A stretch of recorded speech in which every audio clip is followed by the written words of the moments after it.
Joining us is Javier Bolanos. He's CBN News producer in Latin America. Javier, tell me, why did Latin American leaders deem it necessary to have this type of declaration with Israel? Historically, in South American countries like Argentina, Uruguay, even Chile, the influence of Jews had been enormous. However, in recent years, the socialist governments have turned away from Israel and have come closer to anti-Israeli regimes like Iran. Now we are witnessing how several of these socialist governments are weakening, and Congress in Latin America are having right-wing majority, as in Venezuela. And those right-wing congressmen are the ones who support the state of Israel and recognize the importance of it. Why did they want to strengthen ties with the Israelis? Well, of course, they are thinking that bilateral cooperation can only bring benefits to both parties.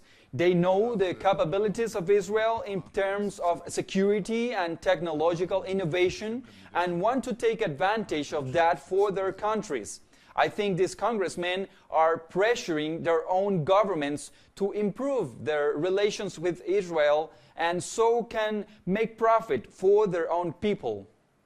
And Javier, what about Alberto Nisman? He was the prosecutor that was assassinated, possibly by Iranian agents. That has caused tensions between Argentina and Israel, but now that's changing. Explain. Once again, we have now a right-wing government in Argentina that dares to recognize that Nisman was killed. And I think this has been a very brave action.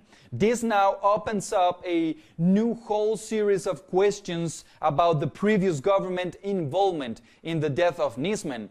Recall that the previous government was very close to Iran. And now one of the first actions of President Mauricio Macri was to reestablish relations with Israel. So this really is part of a whole change that we are witnessing in politics and governments here in Latin America. And President Obama is visiting Argentina. What is he hoping to accomplish?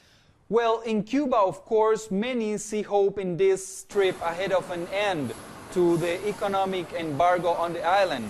The Minister of Foreign Trade of Cuba said he hopes the visit of President Obama will serve to promote possible agreements between companies of the two countries, among which there is a great potential for economic ties. And in Argentina, Obama's visit will highlight the country's new economic course.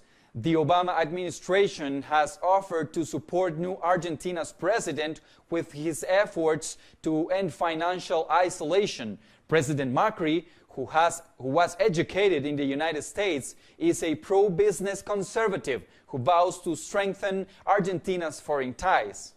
Javier Bolanos, thank you for joining us from Costa Rica. Thanks for having me.